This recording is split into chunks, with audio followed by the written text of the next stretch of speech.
Impossibile notare il cadavere dalla riva, la vegetazione folta crea un muro e infatti sono stati due pescatori a bordo della loro barchetta a notare per primi il corpo impigliato tra i rami in un'insenatura del fiume Brenta che scorre dietro il santuario della Madonna di Tessara a Curtarolo. Sono stati proprio i pescatori a dare l'allarme intorno alle 8 del mattino dopo aver visto il busto e le gambe riaffiorare a pelo d'acqua. Sul posto i vigili del fuoco arrivati da Padova con i sommozzatori e il canotto per i recuperi in acqua e i carabinieri che hanno transennato l'area.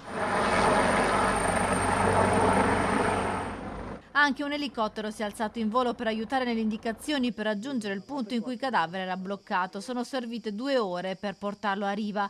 L'identità è ancora in fase di accertamento, sembra non siano stati ritrovati dei documenti. Si tratta di un uomo sulla Trentina, carnagione chiara, aveva uno zaino in spalla, la testa sott'acqua. Secondo la prima ispezione sarebbe stato nel fiume da giorni. Non ci sarebbero segni di violenza sul corpo. I carabinieri al momento non escludono nulla dal gesto volontario all'incidente. Non si esclude infatti che possa trattarsi di un escursionista scivolato in acqua mentre percorreva il sentiero ciclopedonale che passa tra il fiume e il santuario di Tessara, in questi mesi molto visitato in quanto luogo giubilare.